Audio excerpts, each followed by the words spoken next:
जय श्री कृष्णा। राधे राधे। आज चौथ का व्रत रखने वाली सभी बहनों को हार्दिक शुभकामनाएं। आपका जीवन मंगलमय हो। आज अपने सुनेंगे आज चौथ की संपूर्ण व्रत कथा। तो इस कथा को आप श्रद्धा पूर्वक सुनना और ज्यादा से ज्यादा दूसरी बहनों में भी शेयर करना। कथा शुरू करने से पहले कमेंट बॉक्स में आस माता की जय हो, चौथ माता की जय हो, गणेश भगवान की जय हो अवश्य लिखना। तो एकाग्र मन और प्रसन्नचित्त भाव से शुरू करते हैं व्रत कथा। एक समय की बात है जब कैलाश में माता पार्वती और भगवान गणेश विराजमान थे। तब 12 माह की गणेश चतुर्थी का प्रसंग चल रहा था। तो माता पार्वती ने उत्सुकतावश गणेश भगवान से पूछा कि हे पुत्र, जो चैत्र मास के कृष्ण पक्ष में चतुर्थी आती है उसमें तुम्हारे कौन से स्वरूप की पूजा की जाती है और उसका विधान क्या है? आज मुझे सब कुछ बताओ। तो माँ पार्वती की जिज्ञासा को शांत करते हुए भगवान गणेश ने कहा कि हे माता, चैत्र माह के कृष्ण पक्ष को आने वाली चतुर्थी को मेरे बालचंद्र स्वरूप की पूजा करनी चाहिए। इस दिन पूरे दिन व्रत रखकर रात्रि में षोडशोपचार से मेरा पूजन करना चाहिए। इस दिन व्रती को ब्राह्मण को भोजन करवाकर यथासंभव दान दक्षिणा देकर प्रसन्नचित्त मन से विदा करना चाहिए। इस दिन खेजड़ी के वृक्ष में दूध मिला हुआ जल सींचकर चौथ माता यानी कि आपका स्वरूप और गणेश जी यानी कि मेरी पूजा करनी चाहिए। विधिवत पूजा करने के बाद में व्रत कथा अवश्य सुननी चाहिए। इस तरह पूरे श्रद्धा भाव से व्रत करने वाली औरत का अखंड सौभाग्य बना रहता है और उसकी संतान दीर्घायु होती है। यह व्रत सभी संकटों का नाश करने वाला है। इस व्रत के स्मरण मात्र से ही मनुष्य को सभी सिद्धियों की प्राप्ति हो जाती है। तो आज मैं आपको इस व्रत से जुड़ी हुई एक कथा सुना रहा हूँ, ध्यान पूर्वक सुनना। सतयुग में मकरध्वज नाम के एक राजा हुए थे। वे परम प्रजापालक थे। उनके राज्य में सभी लोग सुखी और संपन्न थे। बड़े ही खुशी से अपना जीवन व्यतीत कर रहे थे। सभी जाति के लोग अपने धर्म का पूर्ण निष्ठा से पालन किया करते थे। प्रजा निरोगी और स्वस्थ थी। प्रजा में चोर डाकुओं का कोई भय नहीं था। नगर में रहने वाले सभी लोग उदार, दानी, धार्मिक, बुद्धिमान और सुंदर थे। इतना सुंदर राज्य होने के पश्चात भी राजा पुत्र सुख से वंचित थे। तो उन्होंने पुत्र प्राप्ति हेतु कई यत्न किए, लेकिन उन्हें संतान की प्राप्ति नहीं हुई। तो एक दिन उनके यहाँ एक महर्षि पधारे। तो राजा को चिंतित देखकर महर्षि ने पूछा कि हे राजन, मुझे तो तुम सकुशल दिखाई देते हो, फिर भी तुम्हारे चेहरे पर चिंता की रेखाएं कैसे खींची हुई हैं? तो राजा बोले कि आप सभी के आशीर्वाद से मुझे कोई चीज की कमी नहीं है, लेकिन मैं एक बात से बहुत ही दुखी रहता हूँ कि मेरे कोई संतान नहीं है। आप मुझे कोई ऐसा उपाय बताएं जिससे मुझे भी पुत्र धन की प्राप्ति हो। तो महर्षि ने उसे चैत माह के कृष्ण पक्ष में आने वाली चौथ व्रत का महात्म्य बतलाया और व्रत करने को कहा।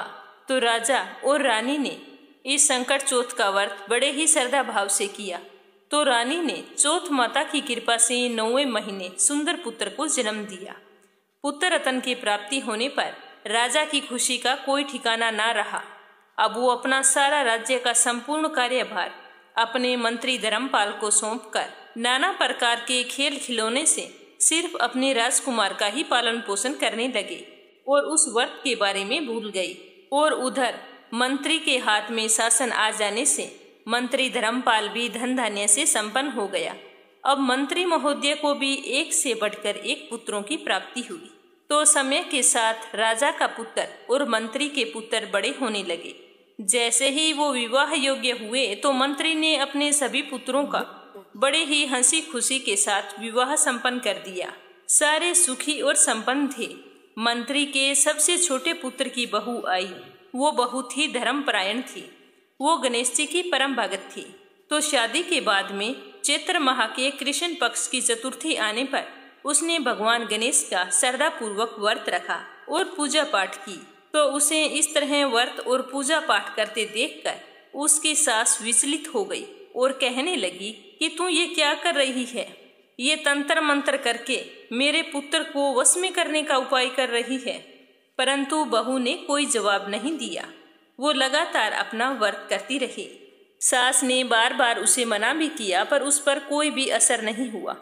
तो अपनी पुत्र वधू में कोई भी बदलाव आता ना देखकर सास पुनः बोली कि अरे दुष्ट, तू मेरे बार बार कहने पर भी मेरी बात को अनदेखा कर रही है। मैं तो तुम्हें पीट पीट कर ठीक कर दूंगी। मुझे तो ये तांत्रिक विद्या बिल्कुल भी पसंद नहीं है। तो सास की इस तरह बातें सुनकर उसने कहा कि माँ जी, मैं कोई भी तंत्र विद्या नहीं कर रही हूँ। मैं तो संकटनाशक श्री गणेश भगवान का व्रत कर रही हूँ। यह व्रत और अनुष्ठान करने से मनोवांछित फलों की प्राप्ति होती है। तो अपने पुत्र वधू की बात सुनकर उसकी सास को और भी गुस्सा आ गया और उसने अपने पुत्र से कहा कि तुम्हारी पत्नी जादू टोने पर उतर गई है।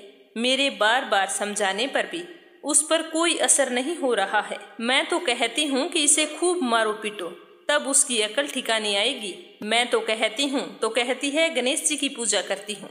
मैं कोई गणेश जी को नहीं मानती कि कौन है गणेश जी और उसका भी कोई व्रत होता है।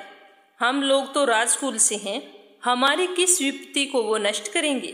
तो माता की आज्ञा मानते हुए उसके पति ने उसे खूब मारा। इतनी मार पड़ने के बाद में भी अपनी पीड़ा को सहन करते हुए उसने अपने व्रत को पूर्ण किया।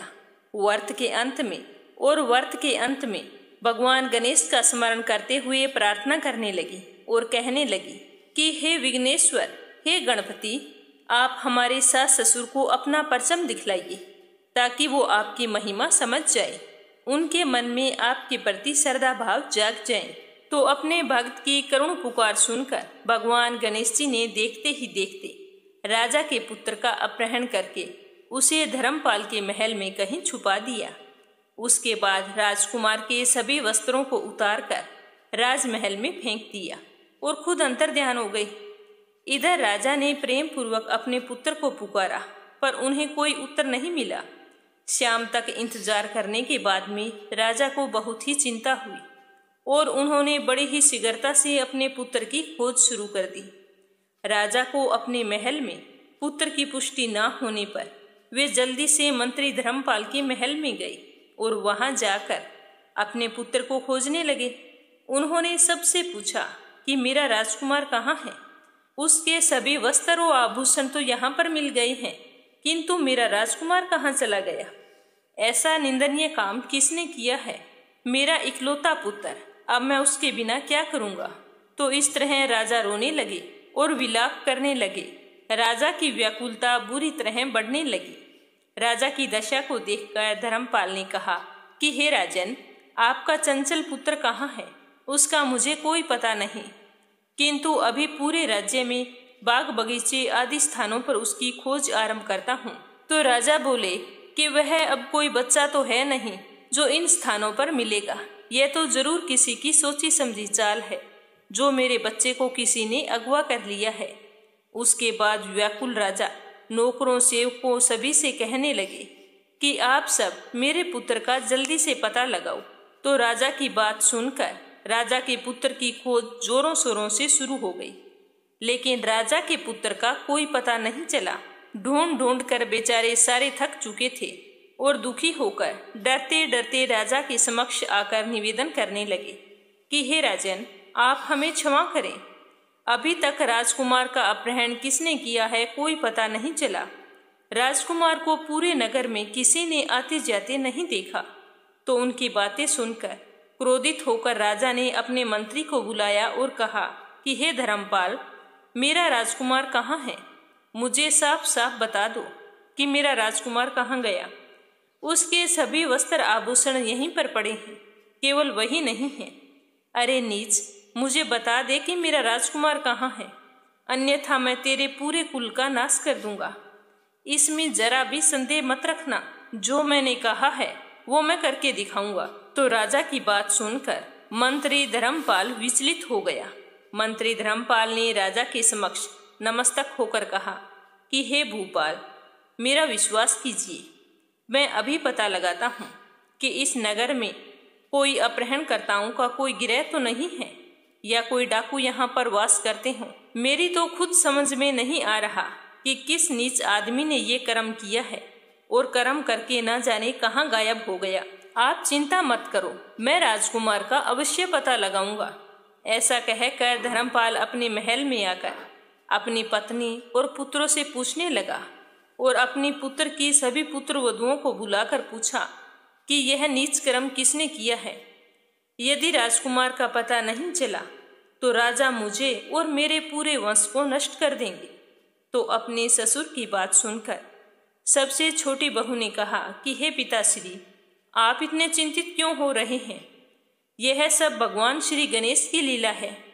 उन्हीं के कोप का परिणाम आप भुगत रहे हैं।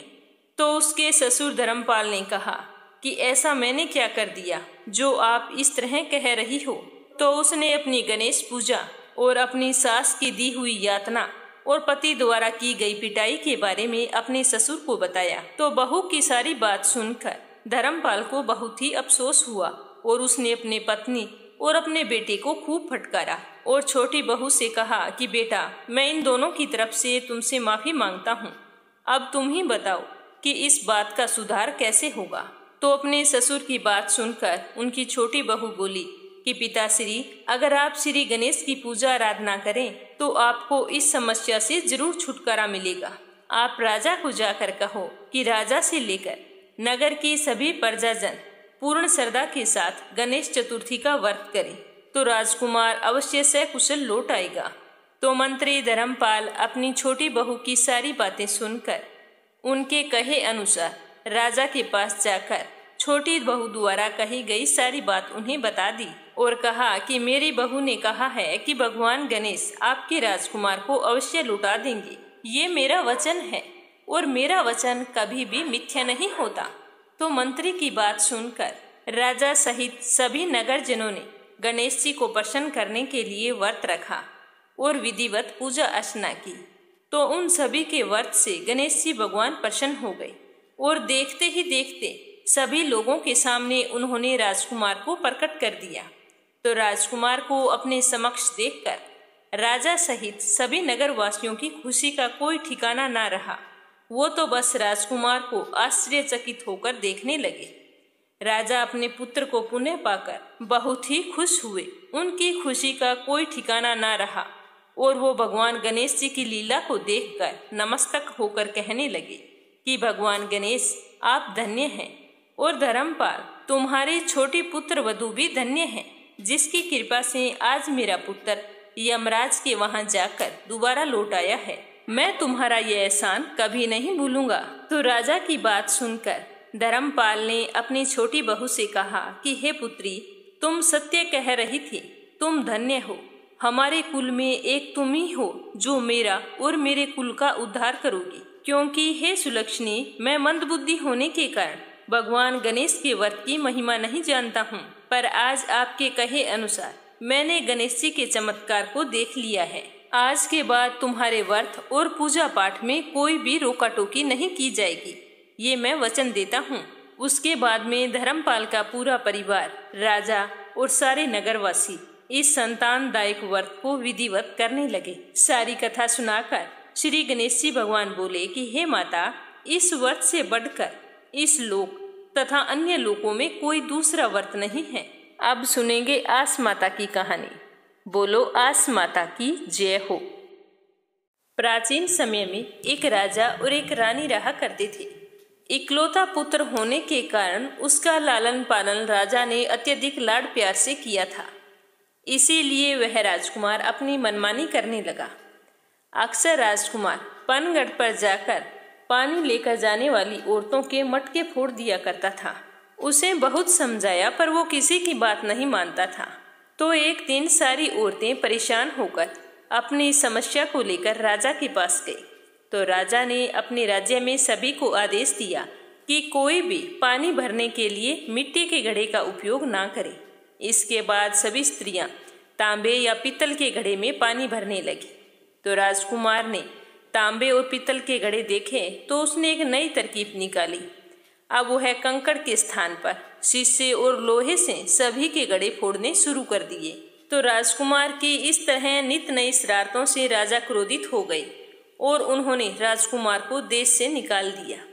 राजा के आदेश से राजकुमार घोड़े पर बैठकर वन में चला गया। रास्ते में उसने एक स्थान पर 4 बूढ़ी औरतों को देखा।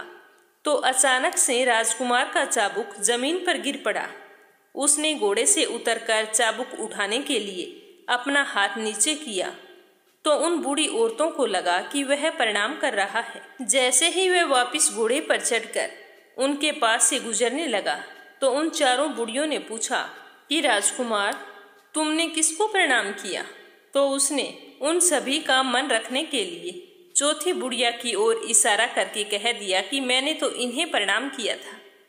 संयोग से चौथी बुढ़िया आस माता थी, तो यह सुनकर वो प्रसन्न हो गई। प्रसन्न होकर उसे आशीर्वाद देती हुई 4 कौड़ियां दी और कहा कि जब तक ये 4 कौड़ियां तुम्हारे पास रहेगी तुम्हें कोई भी हरा नहीं सकेगा, तुझे सारे कामों में सफलता मिलेगी। तो आस माता का आशीर्वाद पाकर राजकुमार आगे बढ़ता गया और घूमते घूमते किसी दूसरे देश में पहुंच गया। उस देश का राजा जुआ खेलने में निपुण था। राजा के जुआ खेलने के खूब चर्चे थे कि राजा को कोई भी हरा नहीं सकता।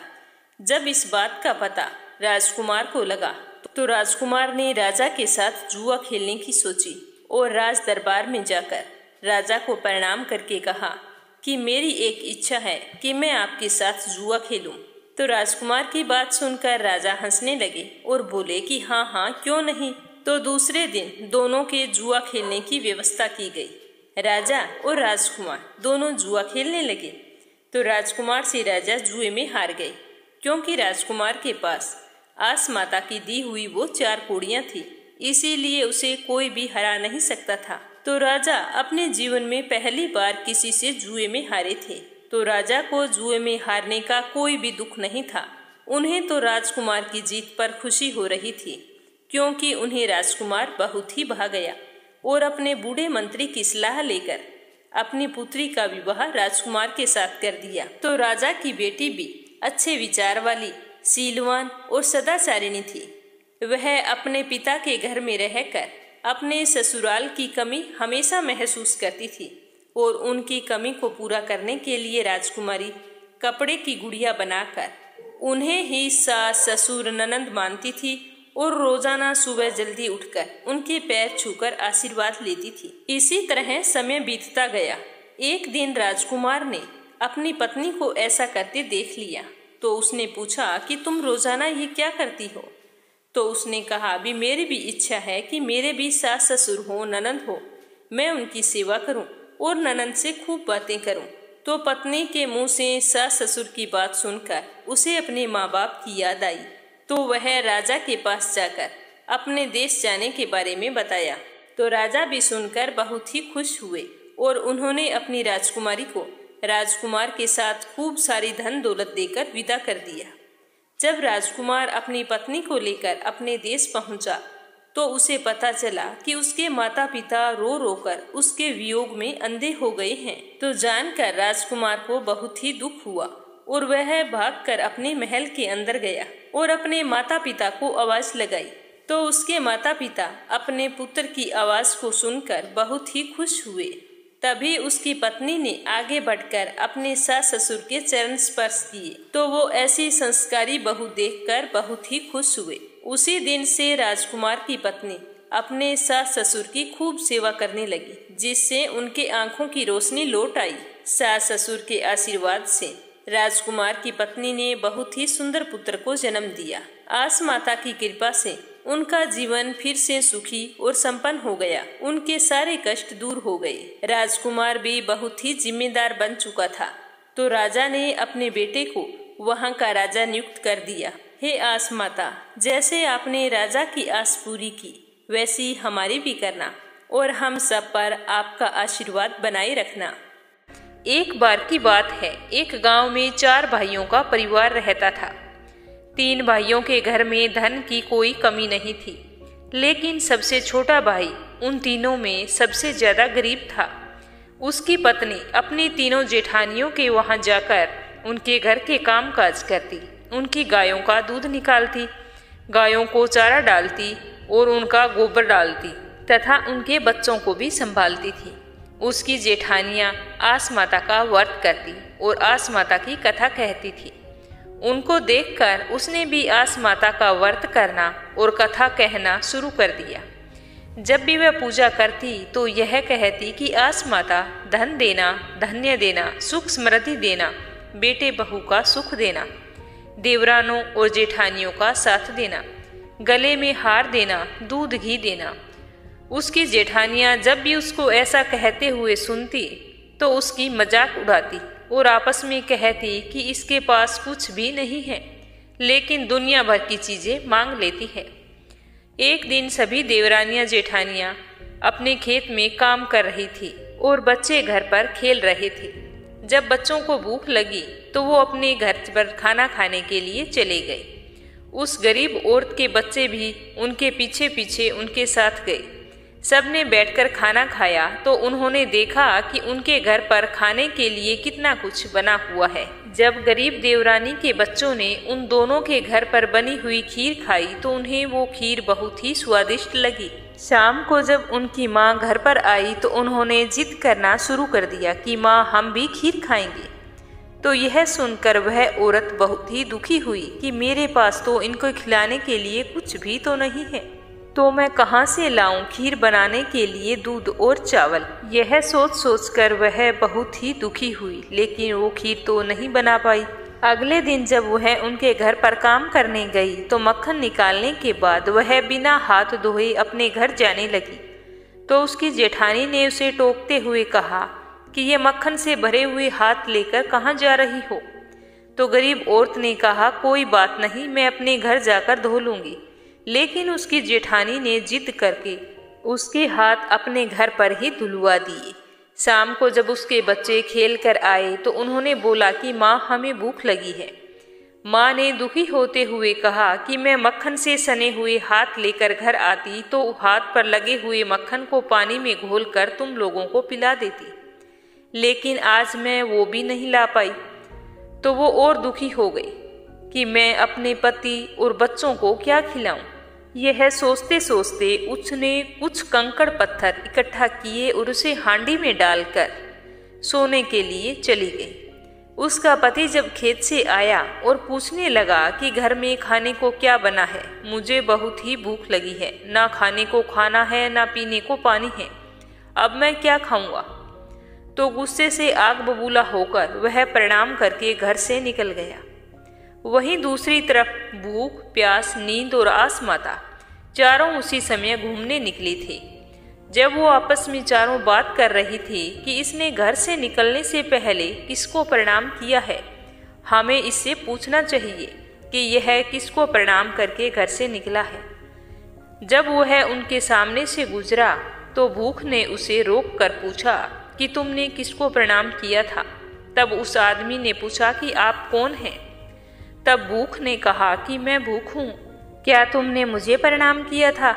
उस आदमी ने जवाब दिया कि नहीं, मैंने आपको प्रणाम नहीं किया था, क्योंकि मैं भूखा ही घर से निकला हूँ। घर पर मेरी पत्नी और मेरे बच्चे सब भूखे हैं, तो मैंने आपको प्रणाम नहीं किया। तो फिर नींद ने उसने पूछा कि क्या तुमने मुझे प्रणाम किया था। तो उस आदमी ने कहा कि अब आप बता दें कि आप कौन हैं। तब नींद ने जवाब दिया कि मैं नींद हूँ। तब आदमी बोला कि नहीं, मैंने आपको प्रणाम नहीं किया, क्योंकि जब इंसान भूखा होता है तो उसे नींद नहीं आती, इसीलिए मैंने आपको भी प्रणाम नहीं किया। तो प्यास आगे आई और उसने पूछा कि क्या तुमने मुझे प्रणाम किया। तो आदमी ने पूछा कि आप कौन हैं। तो प्यास ने बताया कि मैं प्यास हूँ, क्या तुमने मुझे प्रणाम किया था। तब उस आदमी ने कहा कि पानी पीकर किसी की भूख नहीं मरती, इसीलिए मैंने आपको प्रणाम नहीं किया। तब आस माता ने उससे पूछा कि क्या तूने मुझे प्रणाम किया था। तो उसने कहा कि आप कौन हो। तो उसने बताया कि मैं आस माता हूँ। तो उसने कहा मेरी पत्नी आपका व्रत करती है और आपकी आस माता की कथा कहती है, लेकिन फिर भी उसके घर में सब लोग भूखे सोए हैं, तो मैं आपको प्रणाम क्यों करूं।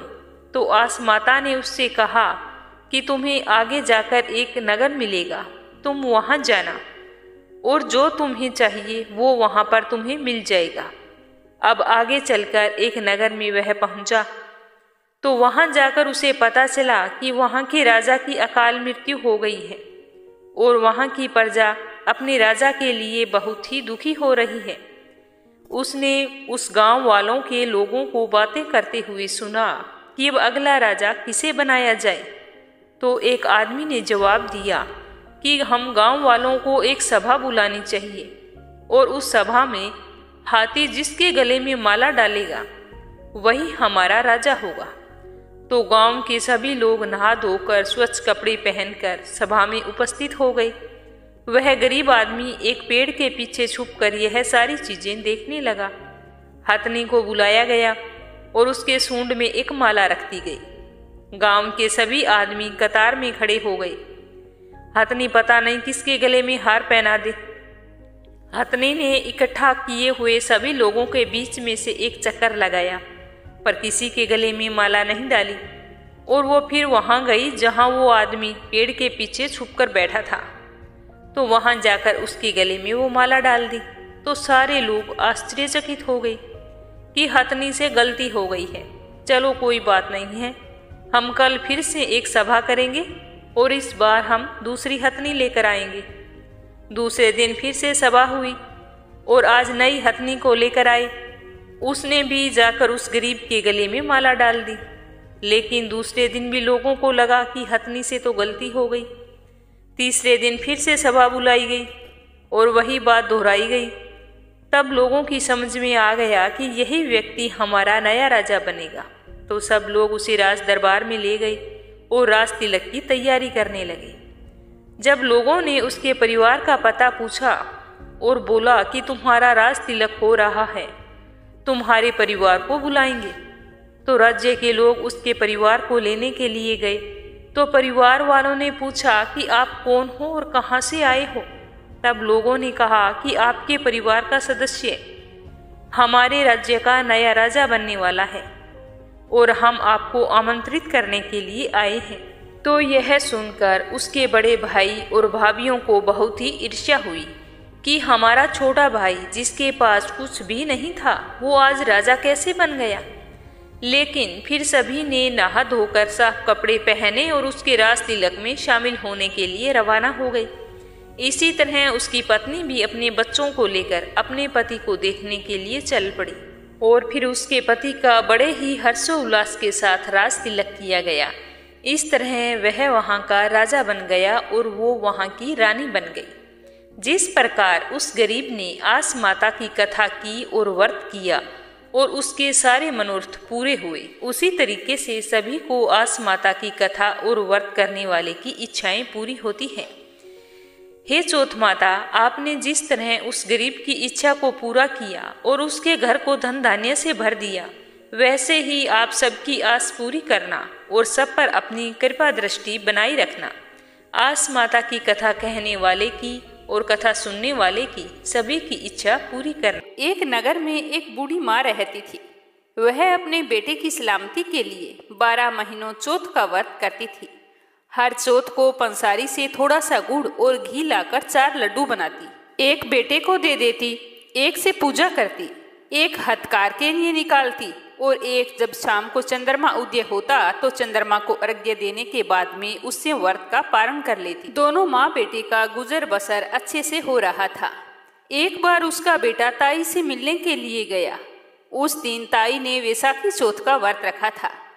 तो उसने ताई से पूछा कि मेरी माँ तो 12 चौथ का व्रत करती है। तो उसकी बात सुनकर ताई बोली कि तेरी माँ तेरी कमाई से तर माल खाने के लिए हर महीने व्रत करती है। अगर तू परदेश चला जाए तो वह एक भी चौथ का व्रत नहीं करेगी। तो अपनी ताई की बात सुनकर उस लड़के को लगा कि ताई तो सच कह रही है, मेरी माँ तो सच में ही मेरी कमाई को यूं ही उड़ा रही है। तो वह गुस्से में घर आया और आकर माँ से कहा कि माँ, मैं परदेश जा रहा हूँ। तो उसकी माँ ने कहा कि बेटा, ऐसी क्या बात हो गई? तू मेरा एकमात्र सहारा है, तेरे बिना यहाँ पर मेरा कोई नहीं है, मैं अकेले यहाँ पर कैसे रहूंगी? तो वह बोला कि माँ, तू मेरी कमाई तो खाने पीने में ही उड़ा देती है और बहाने बनाती है कि मेरी सलामती के लिए तू 12 मासी चौथ का व्रत करती है। आज मुझे सब कुछ पता चल गया है, इसीलिए मैं परदेश जा रहा हूँ। अब मैं भी देखता हूँ कि तू हर महीने चौथ का व्रत कैसे रखती है। तो यह सुनकर उसकी माँ की आंखों में आंसू आ गए। एक बार फिर से उसने समझाकर अपने बेटे को परदेश जाने के लिए मना किया, लेकिन वो तो नहीं माना। तो माँ ने उसे साथ में ले जाने के लिए चौथ माता की आंखें दे दिए और कहा कि बेटा, मुसीबत में ये चौथ माता की आंखें हैं, तेरी रक्षा करेंगे। तो वह चुपचाप अपनी माँ से वो आंखें लेकर रवाना हो गया। चलते चलते रास्ते में एक नदी आई तो उसने उस नदी में आंखें डालकर कहा कि हे चौथ माता, मेरे लिए यहाँ पर रास्ता बन जाए। तो चौथ माता की कृपा से उस नदी के ऊपर एक बड़ा सारा पुल बन गया, जिसे पार करके वह दूसरे नगर को पहुँच गया। वहाँ जाकर उसने देखा कि एक बूढ़ी माई साथ में तो रो रही है और पुए भी बना रही है। तो उसने पूछा कि बूढ़ी माँ, तुम रो क्यों रही हो? तो बूढ़ी माँ ने कहा कि बेटा, इस नगर की पहाड़ी पर एक दैत्य रहता है। पहले वह नगर में आकर कई लोगों को खाने के लिए मार देता था। अब राजा हर घर से एक आदमी दैत्य के पास रोजाना भेज देता है और आज मेरे बेटे की बारी है, इसीलिए मैं रो रही हूँ और उसी के लिए पुए बना रही हूँ। तो वह बोला कि हे माता, अगर तुम पुए मुझे खिला दे तो मैं तेरे बेटे की जगह चला जाऊंगा। तो बूढ़ी माँ ने खीर पुए उसे खिला दिए। खा पी कर वह सो गया। रात को जब राजा के सैनिक बूढ़ी माई की झोंपड़ी पर आए और आवाज लगाई तो बूढ़ी माई सोचने लगी कि इस पराये पूत को मैं कैसे भेज सकती हूँ। इसकी भी तो माँ होगी। जब पता चलेगा कि मैंने मेरे बेटे के बदले में उसके बेटे को दैत्य के पास भेज दिया तो उसके दिल पर क्या गुजरेगी। वो यही सोच रही थी कि सैनिकों की आवाज से उस लड़के की आंख खुल गई और वह बाहर आ गया, सैनिकों के साथ चला गया और पहाड़ी पर जाकर दैत्य के सामने पहुंचकर चौथ माता की आंखें दैत्य की तरफ फेंक कर कहा कि हे चौथ माता, अगर मेरी माँ मेरी सलामती के लिए व्रत करती है तो दैत्य का सर कटकर जमीन पर गिर जाए। तो उसके इतना कहते ही चौथ माता की कृपा से दैत्य का सर कट गया। लड़का सकुशल वापिस आ गया। तो यह देखकर राजा को बहुत ही आश्चर्य हुआ। राजा ने उसे खूब सारे उपहार देकर विदा किया। चलते चलते वह दूसरे राजा के नगर में पहुंच गया। इसी राज्य में भी आवा तभी पकता था जब एक इंसान की बलि दी जाती थी। तो सिपाहियों ने उसे देखा तो पकड़ कर ले आए और आवे में चुन दिया।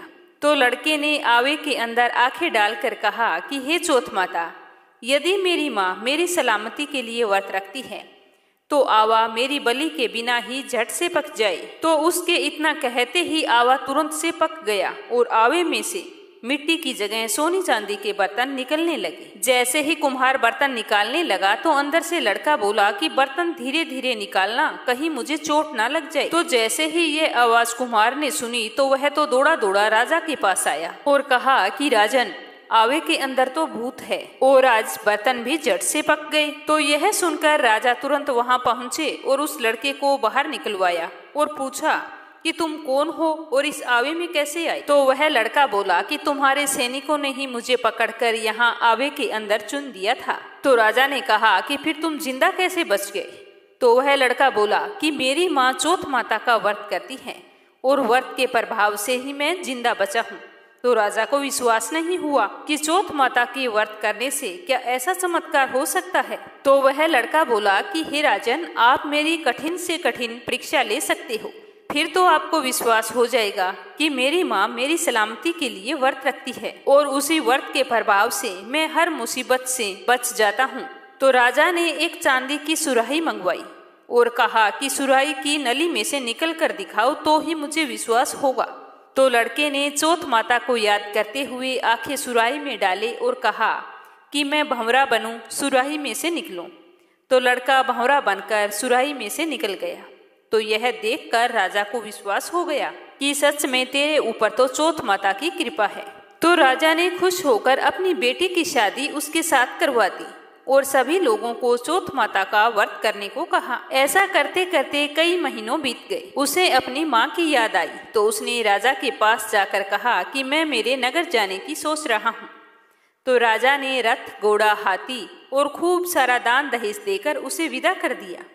चौथ के दिन वह अपने नगर पहुंचा। वह अकेला पंसारी के यहाँ माँ का इंतजार करने लगा। सोचा कि आज चौथ है, मेरी माँ यहाँ जरूर आएगी। थोड़ी ही देर बाद में लकड़ी टेकते हुई उसे अपनी माँ आती हुई दिखाई दी। उसकी माँ की आंखों में जाले आने के कारण दिखना कम हो गया था। तो लड़के ने जानबूझकर अपना पैर लकड़ी के लगा दिया और कहने लगा कि बड़े तेरे पूत, लाठी मेरे पैर के लगा दी। तो इतना सुनते ही उसकी माँ ने उसे नहीं पहचाना और कहने लगी कि बेटा, मुझे चाहे कितनी गाली दे दो, पर मेरे बेटे को कुछ मत कहना। इतना सुनते ही उसका बेटा अपनी माँ के चरणों में गिर पड़ा और कहने लगा कि माँ, मैं तेरा ही बेटा हूँ, मुझे माफ कर दो। मैंने चौथ माता के व्रत को लेकर ना जाने तुमसे क्या क्या कह दिया। मुझसे गलती हो गई माँ, मुझे माफ कर दो। इतना कहते ही उसकी माँ ने उसे गले से लगा लिया और रोने लगी। कहने लगी कि बेटा, फिर से कभी मुझे अकेला छोड़कर मत जाना। तो वह बोला कि नहीं माँ, अब मैं तुम्हें छोड़कर कभी नहीं जाऊंगा। देखो मैं तुम्हारे लिए क्या लेकर आया हूँ। यह कहकर उसने अपनी पत्नी को आवाज लगाई तो उसकी पत्नी ने आकर अपने सास के चरण स्पर्श किए। इतना सारा दान दहेज और शादी करके आया तो गांव वालों ने विश्वास नहीं किया कि यह बुढ़िया का ही बेटा है।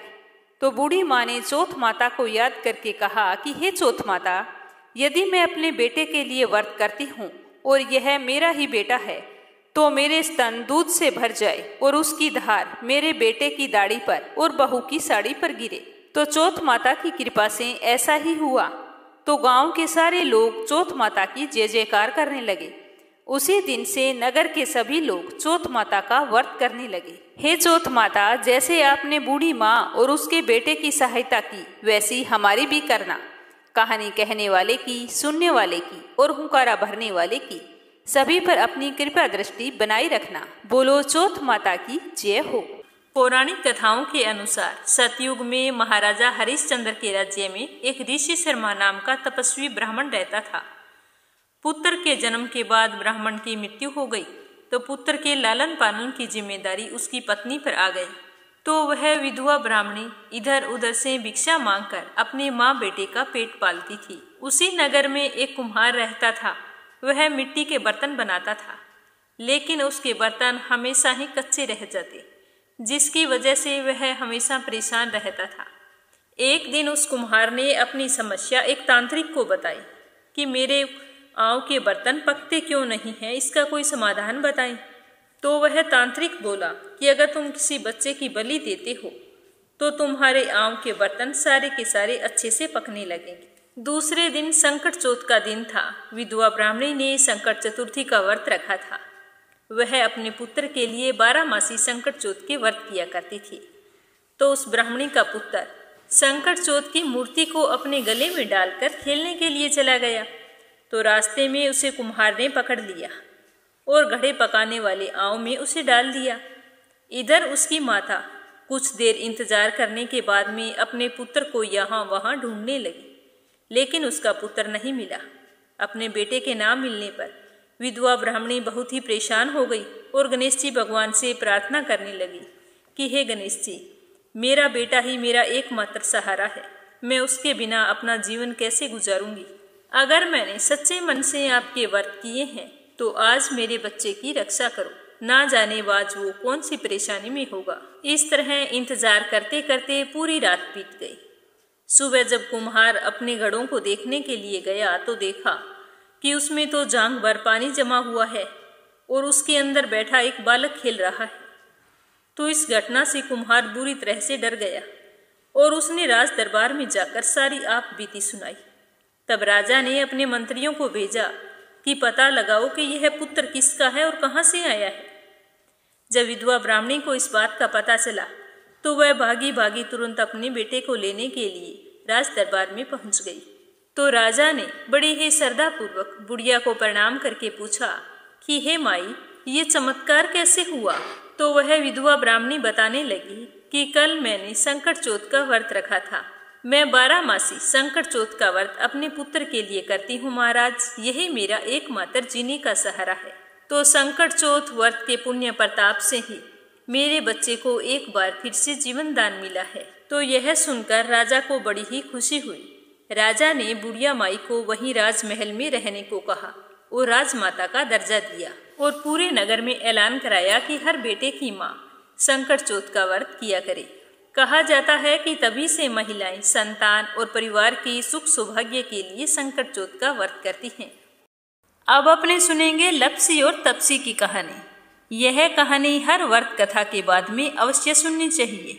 इस कहानी को सुने बिना हमें हमारे व्रत का पूरा पुण्य फल नहीं मिलता।